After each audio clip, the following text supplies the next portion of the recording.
नमः अस्मत्परमगुरुभ्यो नमः अस्मत्सर्वगुरुभ्यो नमः श्रीमते रामानुजाय नमः अस्मद्गुरुपरम्परायै नमो नमः। षष्ठ जितंता स्तोत्र भी आपको भेज दिया, मिल गया होगा। हाँ। ऑडियो। अथ पंचम जितंता स्तोत्रम तस्य अनुवर्तन भागः।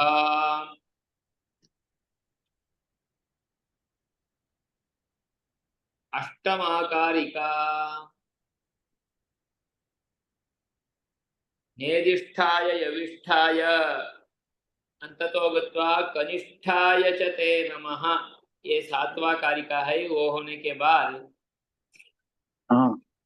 आठवां कारिका फिर भगवान का स्वरूप जो पंचात्मने नमस्तुभ्यं सर्वांतर्यामिणे नमः। आप ही सब स्वरूप में है, सब स्वरूप में है, तो आप ही पर व्यूह विभव अंतर्यामी रूप पंच स्वरूप में आप ही है। अथवा व्यूह में वासुदेव संकर्षण प्रद्युम्न अनिरुद्ध रूप में और स्वयं परवासुदेव के रूप में पांच स्वरूप में भी आप ही हो। इसलिए आपका ही ये पूर्ण स्वरूप है। हम परव्यूह विभव अंतर्यामी अर्चावतार रूप में आपका आराधना करते हैं, परंतु पांचों पांच रूप आपका ही है। इसलिए ईशावास्योपनिषद में पूर्णमदः पूर्णमिदं पूर्णात् पूर्णमुदच्यते पूर्णस्य पूर्णमादाय पूर्णमेव अवशिष्यते। पर से ही व्यूह विभव अंतर्यामी अर्चावतार सब आएगा, परंतु सभी स्वरूप पूर्ण ही है, एक भी स्वरूप अपूर्ण नहीं है। कोई भी एक स्वरूप में अपूर्णत्व का प्रतीति होगा तो भी परम ब्रह्म तत्व बुद्धि नहीं होगा, और परम ब्रह्म स्वरूप का भाव नहीं होगा, वो परम ब्रह्म नहीं हो पाएगा। अथवा परम ब्रह्म को अपूर्ण के रूप में हमने स्वीकारा, ऐसा हो जाएगा। इसलिए ये जागृति हमारे में होनी चाहिए। इसलिए उपनिषद में ही स्पष्ट रूप में सभी स्वरूप परमात्मा का पूर्ण ही है। उस पूर्ण स्वरूप से जो भी पूर्ण स्वरूपों का विस्तार होता है, उससे मूल स्वरूप जो है वो अपूर्ण हो नहीं सकता है। इसलिए पूर्णमेव अवशिष्यते। अवशेष भी उनका शेष स्वरूप भी पूर्ण ही होता है। इसलिए अंशावतार इत्यादि के रूप में हम स्वीकार करते हैं, तो भी यदि वयम परम पुरुष का स्वरूपों को अंश के रूप में लेंगे, तो वो अंश इसमें से आ गया तो वो अनंशी हो गए परम ब्रह्म, तो अपूर्णत्व दोष आ जाएगा। इसलिए पूर्णमेव अवशिष्यते। ऐसा जो पूर्ण स्वरूप का ही प्रतीति जिसको होगा, जो समझ पाएगा, वो ही परब्रह्म को समझ पाएगा, और कोई नहीं समझ पा सकते हैं। ऐसा पूर्ण स्वरूप परमात्मा, इसलिए पंचात्मने ते तुभ्यं मम नमः, नमस्कारः। और पंचात्म में भी ये अंतर्यामी स्वरूप है ना, ये तो अत्यंत विशिष्ट स्वरूप है। और वो भी अंतर्यामित्व सर्वांतर्यामित्व। ऑलरेडी परब्रह्म पूर्ण पुरुषोत्तम ऑल परवेटेड सर्वत्र व्याप्त है, विभु है, तो भी हरेक का नियमन के लिए, नियंत्रण के लिए अंतः प्रविष्ट शास्ता जनानाम, हर एक का शासन करने के लिए, उनका उनका कर्म फल भुजाने के लिए, भोग करवाने के लिए परम ब्रह्म अंतर्यामी स्वरूप में, इसको अंतर्यामी स्वरूप में, अंतर्यामी शक्ति स्वरूप में ऐसा भी बोल सकते हैं। एक सामर्थ्य के रूप में भगवान वहां पर उपस्थित हो जाते हैं, जिसका कारण से ही वो अपना अंतर्यामी तत्व को धीरे धीरे जानते हुए परब्रह्म का उपासना में उनका साक्षात्कार में पहुंच पाएगा। ऐसा सर्वांतर्यामी, उसमें कोई भी एक भी वस्तु रह नहीं जाता है, वैसा अंतर्यामित्व।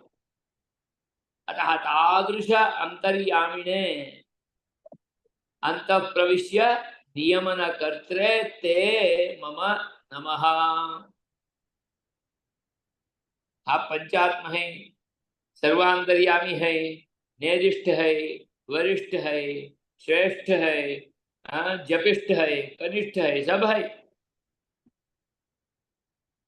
उसके अलावा जो कोई लोग, नास्तिक लोग, ये कुछ भी नहीं है ऐसा बोलते हुए सभी शून्य है, अभाव है, तो ईश्वर भी शून्य है, अभाव है, तो उनको भी आप शून्य स्वरूप में ही दर्शन देते हो। इसलिए वो ये जो हमें प्रतीत होता है बाहर, वो सब केवल ज्ञान का आकार है। वो ज्ञान भी है ही नहीं है, रहता नहीं है, आज उत्पन्न होता है, वो चला जाता है। मैं घट को याद करता हूं तो घट का स्वरूप मेरे मन में आ जाता है, पट का याद करूंगा तो पट आ जाएगा। और ये जो आकार है, वो आकार मैंने कल्पित किया है। ऐसा आकार होगा तो घट, ऐसा आकार होगा तो पट, ऐसा आकार होगा तो मनुष्य, ऐसा हमने कल्पित किया है। यह सब कल्पना है। ऐसा ही बाह्य वस्तु भी कुछ भी नहीं है, सभी रहता जैसा है। और ये सब हर क्षण में बदलता रहता है। मैंने जब घट का ज्ञान समझा, मैं घट को उस समय में समझ के मैं उसके नजदीक में जाऊंगा, तब तक उसमें परिवर्तन हो गया होता है। इसलिए सभी वस्तु क्षणिक है, क्षणिक भी रहता जैसा है, सभी कल्पना है। क्योंकि कुछ दिन के बाद वस्तु भी नहीं रहता है, और कुछ क्षणों में ही, हर क्षण में वो बदलता रहता है। मैं भी बदलता हूँ, आप भी बदलते हैं, मेरे सामने रहने वाला वस्तु भी बदलता है, प्रपंच ही बदलता परिवर्तनशील है। अतः सर्वं क्षणिकम् किमपि बहिः इत्याकारकं वस्तु यत् वर्तते तदपि वो भी एक ज्ञान का आकार है। इसलिए विज्ञान ही सब ऐसा बोलने आए। वो विज्ञान भी सच नहीं है, क्योंकि विज्ञान भी बदलता है, ज्ञान का भी संकोच विकास है। मैं घट को अभी ऐसा का जाना था, थोड़ी दिन के बाद मेरा घट का ज्ञान और कुछ विस्तार होगा, थोड़ी दिन के बाद और होगा, और बाद में फिर वो क्षीण हो जाएगा। इसलिए ज्ञानमपि सत्यं नास्ति, किमपि नास्ति, सर्वं शून्यं, सर्वं कल्पना रूपम। वो सर्वम अभाव रूपम, वो अभाव को वो शब्द बोलते हैं अपोह रूपम। अपोह रूपम कल्पनापोह, अभाव का ही एक स्वरूप है वो अपोह। वो कल्पना के आधारित रहता है, वस्तु वस्तु नहीं है, वस्तु जैसा तद्वत एक भान होता है। जो भासते भान होता है वो कुछ तो है ही नहीं। जैसा शुक्ति में रजत का भान होता है, क्योंकि वहां रजत नहीं है। वैसा ही इस प्रपंच का भान होता है, परंतु प्रपंच नहीं है। ज्ञान का भान होता है, परंतु ज्ञान नहीं है। इसलिए सर्वम अपोह रूपम इति बौद्धः। ये कल्पना अपोह रूप में जो बौद्ध लोग उपादन करते हैं, उस स्वरूप में भी आप ही हो, क्योंकि पूरा प्रपंच में आपका व्याप्ति है। तो कल्पना अपोह रूप में भगवान को, ईश्वर को, तत्व को, वस्तु को, प्रपंच को प्रतिपादन करने वाले जो होते हैं, उनके लिए भी आप ही ऐसा प्रतीत होते हो। इसलिए हे भगवन कल्पनापोह रूपाय। इसलिए श्रीमद् भागवत में भी ये बौद्धवाद का भी उपादन आया, जैनवाद का भी उपादन आया। ये सभी भगवान का ही विस्तार है, सृष्टि है। हम तो राक्षसों का सृष्टि ही भगवान का ऐसा स्वीकार करते हैं, तो ये सृष्टि उनका नहीं है क्या? है ही। और वो सृष्टि उनका है तो वो ही स्वयं ऐसा हुए है, अपना ही विस्तार है। तो इसलिए हे कल्पनापोह रूपा, ते कल्पनापोह रूपाय तस्मै भगवते नमः। सृष्टिस्थित्यंत है तवे। वो तो स्पष्ट कल्पना है। कल्पना पोढ़ ऐसा लिखा है। हाँ, अपोढ़ ऐसा आया है, वो शब्द अपोह, हाँ।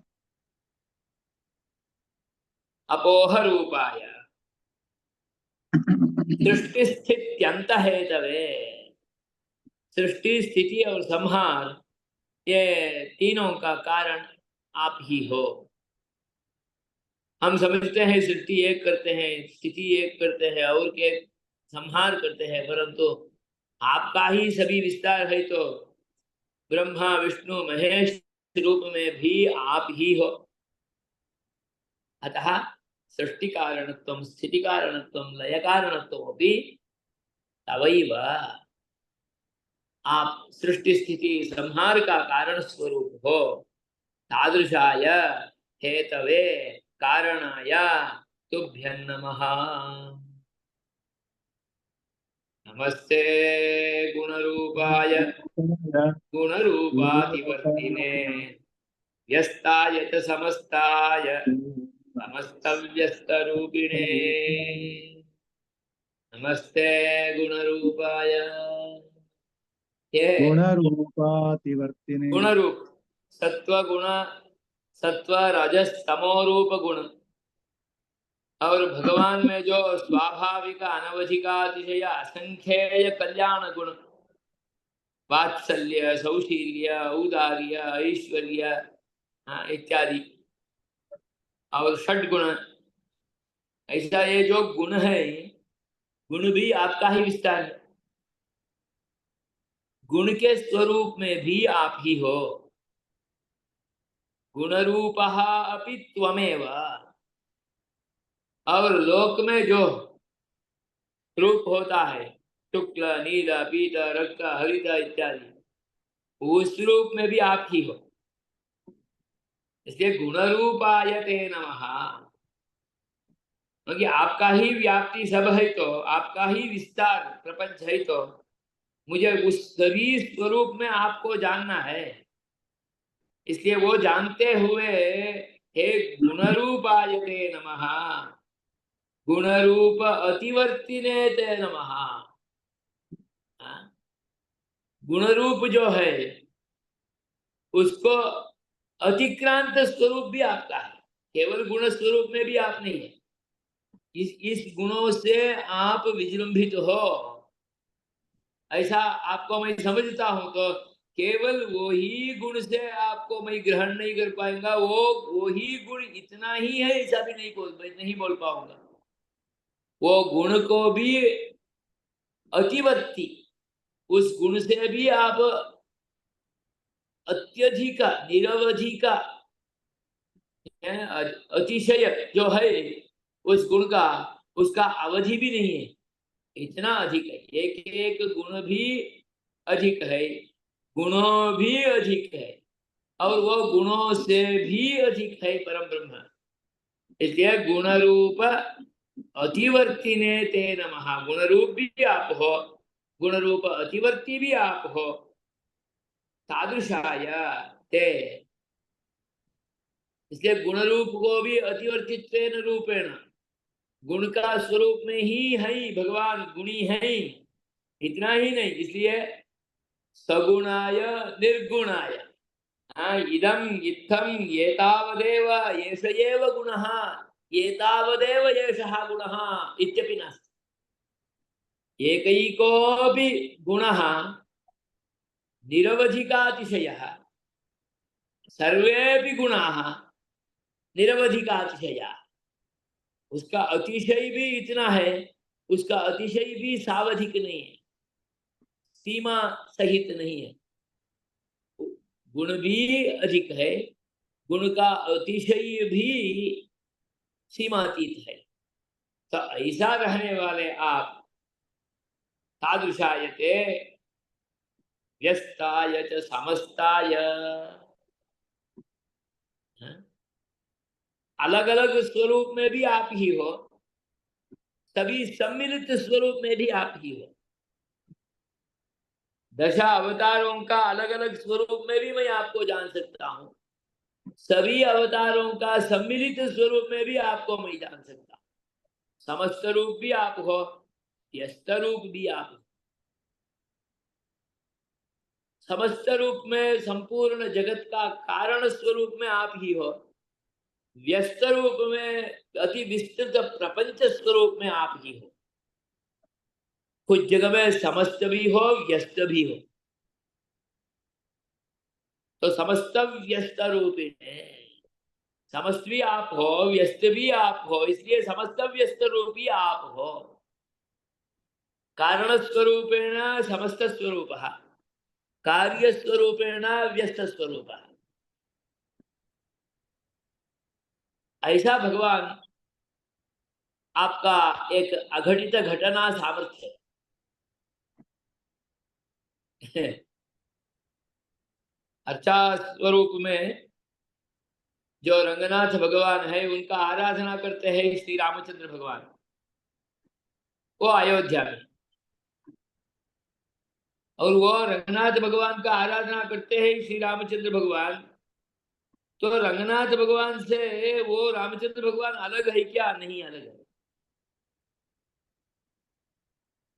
है। समस्त रूप में वो एक है, व्यस्त रूप में वो विस्तृत है।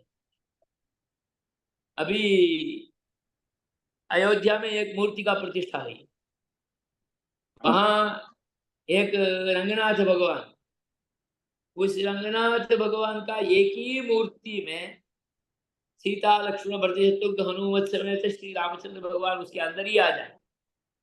महालक्ष्मी भी है, ये भी है, सीता माता भी है, रामचंद्र भगवान भी है, हनुमान जी के साथ है, आदिशेष के स्वरूप में है, और ऐसा एक अत्यंत विस्तृत प्रतिबिंब है।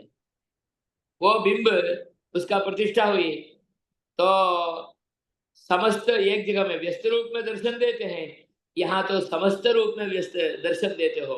समस्त व्यस्त रूपिण है, जब अलग हमने दर्शन करना तो अलग दर्शन होता है, व्यस्त दर्शन समस्त दर्शन करना तो एक साथ में हम उसका दर्शन भी कर सकते हैं।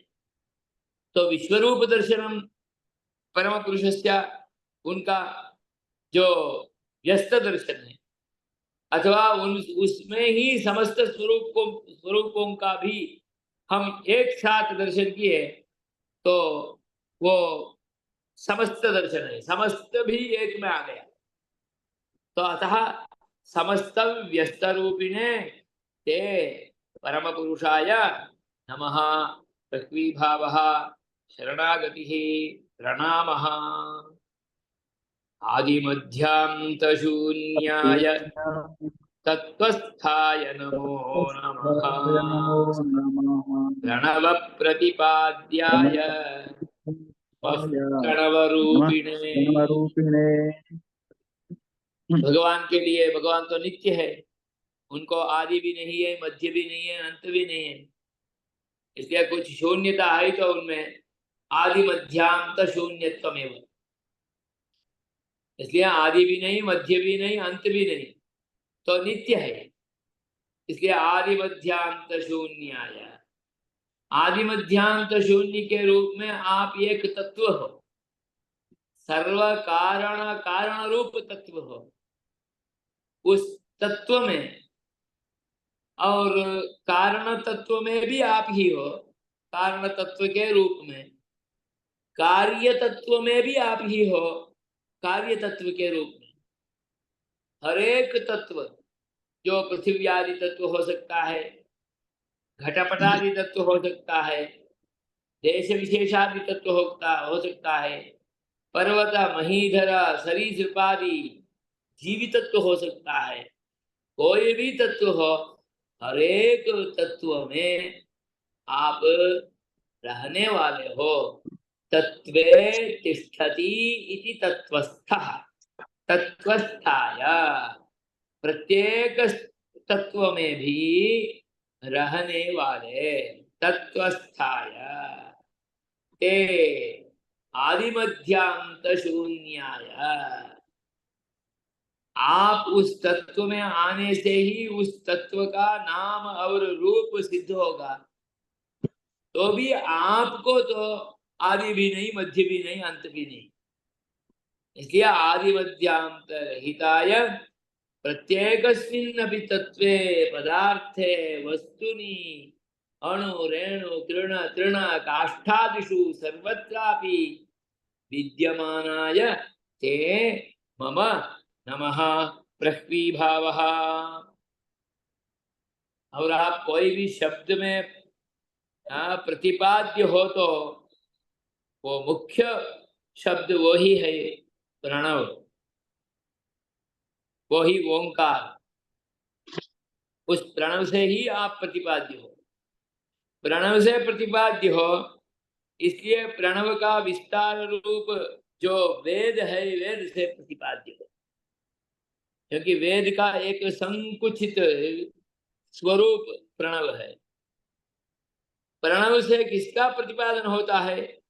परब्रह्म पूर्ण पुरुषोत्तम नारायण का ही प्रतिपादन होता है, क्योंकि उसका विस्तार करते करते आकार है, उकार है, मकार है, हाँ, किससे किसका उपादान होता है, ये सभी विस्तृत विषय हमें पूर्ण रूप में उपनिषदादिक शास्त्र ग्रंथों में उपलब्ध है।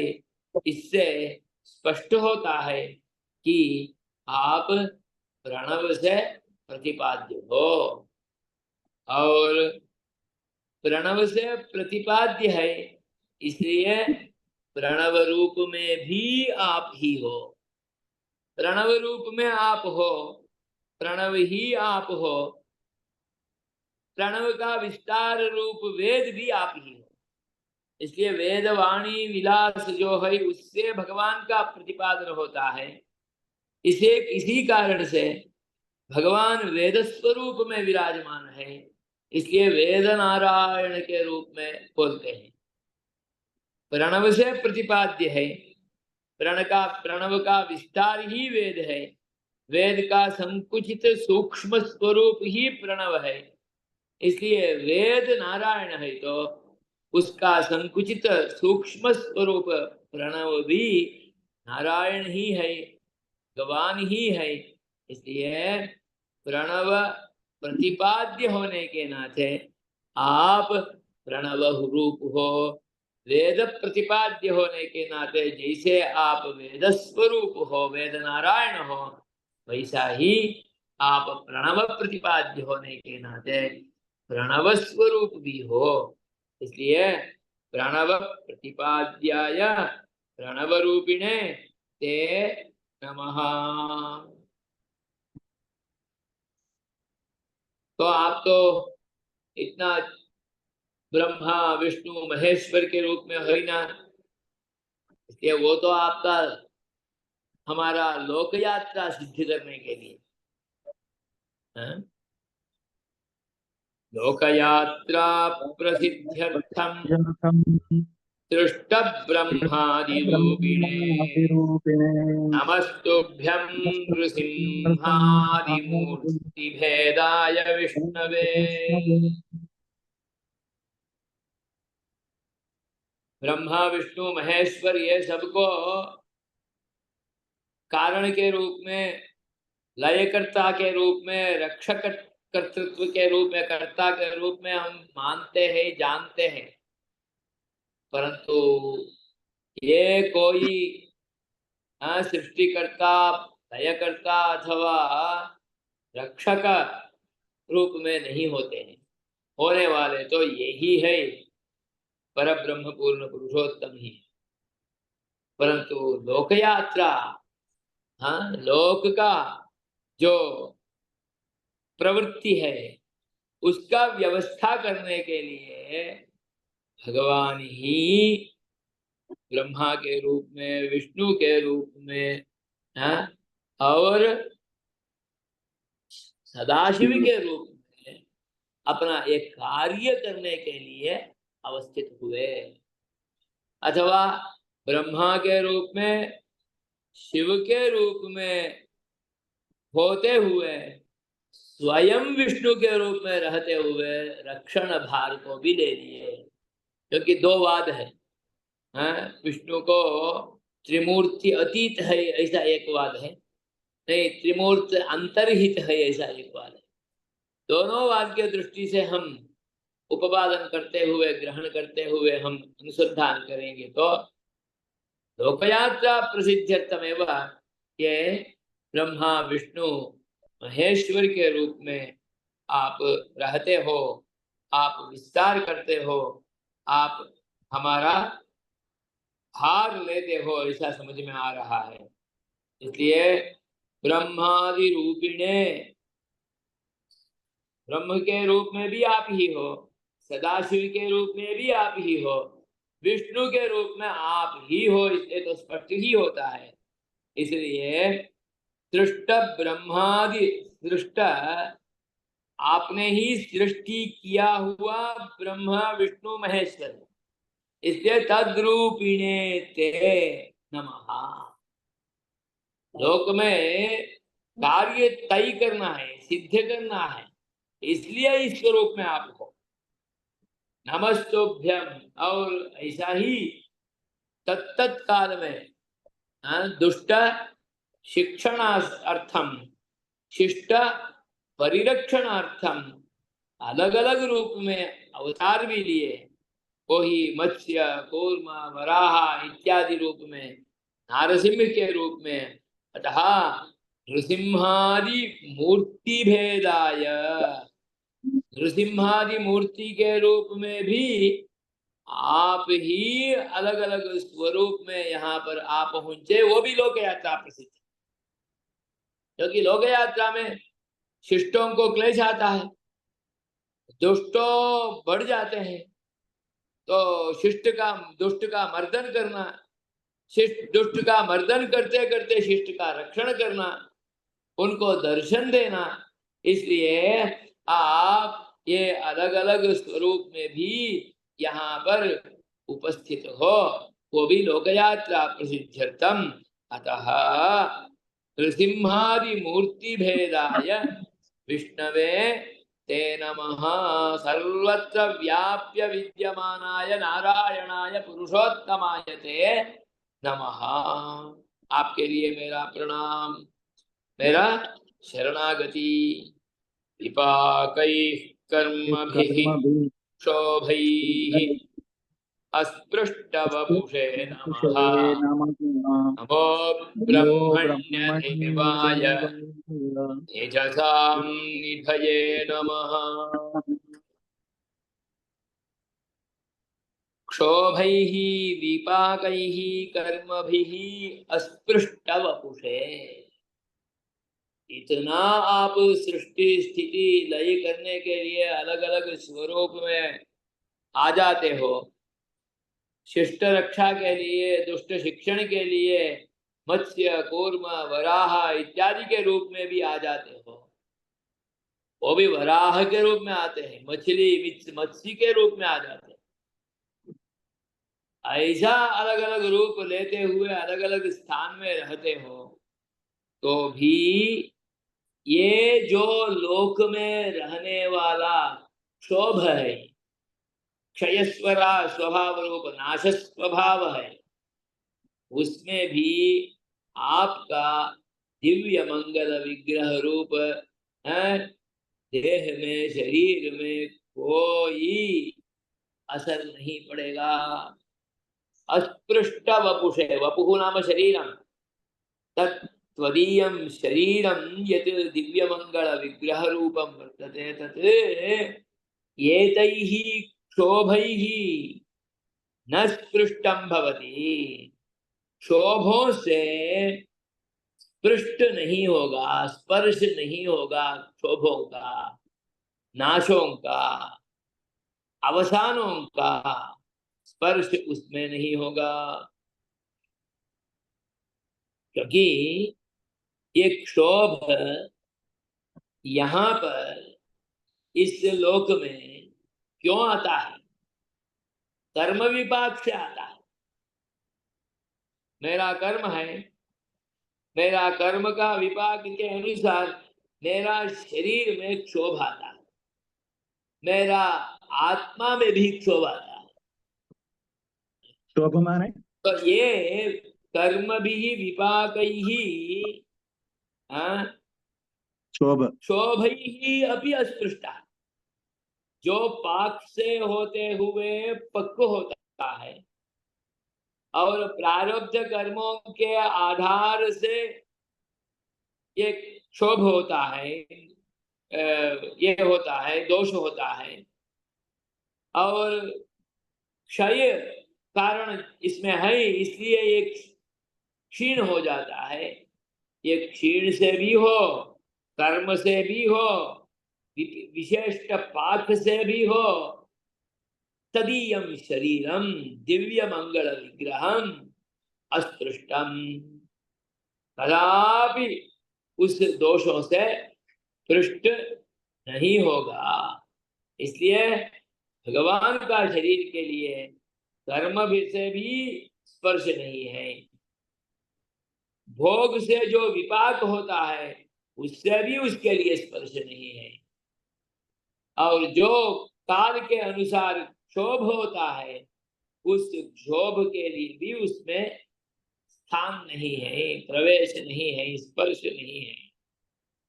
अतः अस्पृष्ट वपुषे ते नमः। आप अलग अलग अवतार के रूप में, अलग अलग स्थान में, अलग अलग स्वरूप में आते हो, तो भी ये कोई भी दोष का स्पर्श आपका वपुः शरीर में, दिव्य मंगल विग्रह में नहीं होगा, क्योंकि आपका स्वरूप तेजोनिधि स्वरूप है। इसलिए तेजसाम निधयेते नमः और ब्रह्मण्य देवाय ते नमः, क्योंकि आप ये जो ब्रह्मा विष्णु महेश्वर इत्यादि है उन सबका भी देव हो। ये देव होने के नाते, प्रकाश स्वरूप में होने के नाते आप में दोष का स्पर्श नहीं होगा। आप प्रकाश स्वरूप में है ही, उतना ही नहीं, आप प्रकाशों का निधि स्थान है, सेवधि ही तेजसाम निधये। लोक में जो प्रकाश स्वरूप में है, सूर्य चंद्र ग्रह नक्षत्र तारादिकम, उसका भी प्रकाश देने वाले आप हो, इसलिए प्रकाश का भी निधि स्थान आप हो। तादृशाय प्रकाश निधये ब्रह्मण्य रूपाय ते मम नमः प्रक्वीभावः शरणागतिः प्रणामः। लोकयात्रा विपाकैः कर्मभिः क्षोभैः अस्पृष्टवपुषे नमः। नमो ब्रह्मण्यदेवाय तेजसां निधये नमः। नित्यसाधारणानेक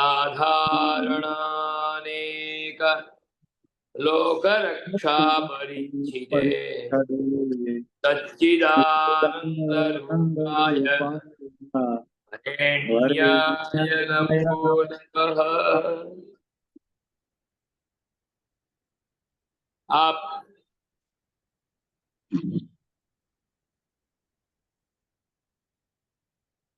लोक का रक्षा का दीक्षा लिए हो, इसलिए लोक रक्षा कर रहे हैं। लोक रक्षा करना है तो उसके लिए अनेक साधन संपत्ति चाहिए, उसको ही परिच्छद बोलते हैं।